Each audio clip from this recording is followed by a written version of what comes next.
are starting with the revision of chapter 11, marketing. First of all, you must know what is market actually. If you go on traditional term, जैसे हम लोग अगर market की बात करेंगे तो हम तो कहेंगे कि भाई मार्केट में बहुत सारी चीजें बिकती हैं और बहुत सारी चीजें खरीदी जाती हैं, बहुत सारी सर्विसेज हमें मार्केट में प्रोवाइड होती हैं. लेकिन अकॉर्डिंग टू इकोनॉमिक्स और business studies, if you are thinking about marketing is not only buying and selling. There are lot of more activities are involved in marketing. In the traditional sense, the term market refers to the place where buyers and sellers gather to enter into transactions involving exchange of goods and services. Simple meaning हम लोग को यही है. हम लोग अगर general meaning देना चाहेंगे तो यही देंगे. It is in this sense that this term is being used in day-to-day language. Even today, the other way in which this term is being used in the context of a product market, cotton market, gold market, share market. अलग अलग market का एक concept बना दिया गया है. अलग अलग मार्केट को एक जो सिमिलर टाइप के जो ट्रांजेक्शन है, सिमिलर टाइप के प्रोडक्ट में जहां डीलिंग होती है, वहां पर आप उसको एक मार्केट को उस नाम से ही जानने लगते. जैसे हम लोग फर्नीचर लेने जाते हैं तो कहीं पर होगा फर्नीचर मार्केट ही है, वहां पर पूरे रेंज में आप देखेंगे तो खाली फर्नीचर वाले ही मिलेंगे. कहीं आप कपड़े की मार्केट में जाएंगे तो पता चला उस रोड पर पूरे जो है मार्केट जो पूरा है वो कपड़ों का ही है. इस तरह हम क्लोथ मार्केट कह सकते हैं. गोल्ड मार्केट जहाँ पर सब ज्वेलर्स लोग ही आपको मिलेंगे पूरे. तो normal this type of collection is also there in market. But in modern marketing sense the term market has a broader meaning. It refers to a set of actual and potential buyers of a product or service. As we have studied in economics, consumers behavior, producers behavior, market behavior, types of market, perfect competitive market, monopoly market, duopoly markets, we have already studied. So in that sense, we have to study marketing. In that sense, and there are potential buyers. Means it is not a general term. In this we are going to see the potential buyers. मतलब उतने buyers हैं ऐसा मान के चले. जैसा कि हम इकोनॉमिक्स में भी या किसी भी चीज में जब कोई भी हम लॉ प्रेडिक्ट करते हैं, जैसे हम कंज्यूमर इक्विलिब्रियम की हम बात करते हैं इकोनॉमिक्स में, तो हम क्या कहते हैं कि जितना प्राइस कम होगा उतना डिमांड बढ़ेगी, या जितना प्राइस हाई जाएगा उतनी डिमांड कम होगी. जब ये लॉ हम प्रेडिक्ट करते हैं, डिमिनिशिंग लॉ डिमांड करते हैं, तो उस समय हमारे पास ये प्रेडिक्शन होता है कि बाकी सब इकोनॉमिकल जो टर्म्स हैं फिजिकल या मार्केट के वो कांस्टेंट है, तभी हम ये लॉ अप्लाई कर सकते हैं. क्योंकि कई ऐसी दूसरी सिचुएशंस होती है जिसमें प्राइस कम होते हुए भी उस चीज का डिमांड मार्केट में नहीं होती.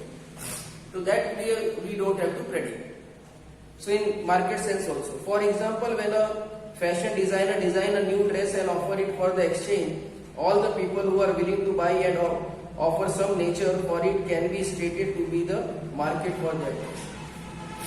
जैसे आप लोगों ने प्रोजेक्ट फाइल में अपने अपने प्रोडक्ट बनाए, अपने अपने प्रोडक्ट का आपने मार्केटिंग कर दिया. अब ये मार्केटिंग आपने ये सोच के किया है कि हमें इतने बायर मिलेंगे. कोई भी नया प्रोडक्ट जब कंपनी बनाती है तो ये सोचती है कि मेरे पास इतने बायर्स हैं.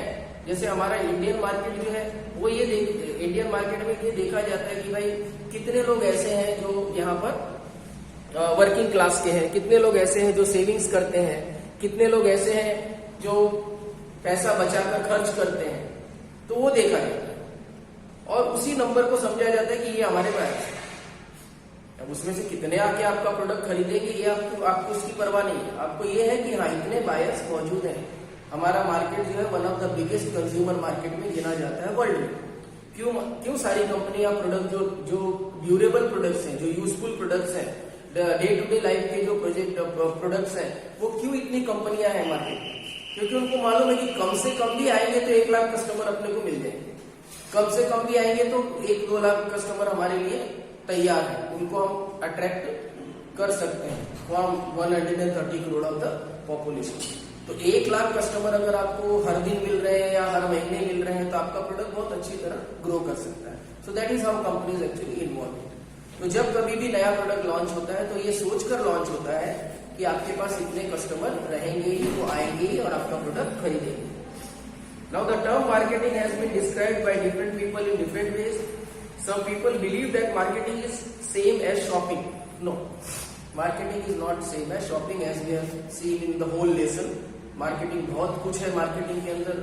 उसमें आपका प्रोडक्ट मार्केट है, प्रोडक्शन मार्केट है, फिर उसके बाद में मनी मार्केट है, कैपिटल मार्केट है, मार्केट में ही सब आ रहे हैं सारे। ये सब जो जितने भी ये ट्रांजेक्शन हो रहे हैं, जितने भी सभी एक्टिविटीज हो रही है, ये सब मार्केट में ही हो रही है। तो खाली मार्केटिंग मतलब शॉपिंग नहीं कि हम पैसा लेकर गए और खरीद कर सामान लेकर चले गए, that is not.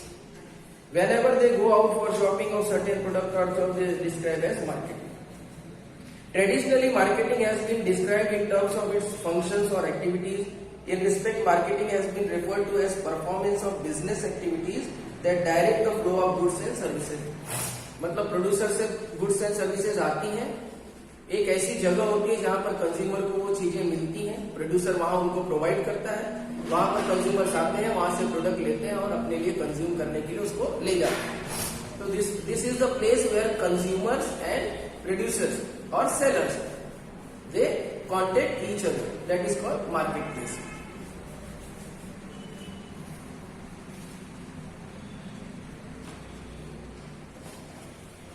In modern times, emphasis is placed on describing marketing as a social process. It is a process whereby people exchange goods and services for money for something or value to be done, taking the social perspective. So, यहाँ पर एक social activity है, खाली एक individual की activities को हम नहीं बोल सकते कि कोई एक इंडिविजुअल गया और उसने मार्केट से प्रोडक्ट खरीद लिया। तो it is not an individuals activity, it is social activity. Marketing is not.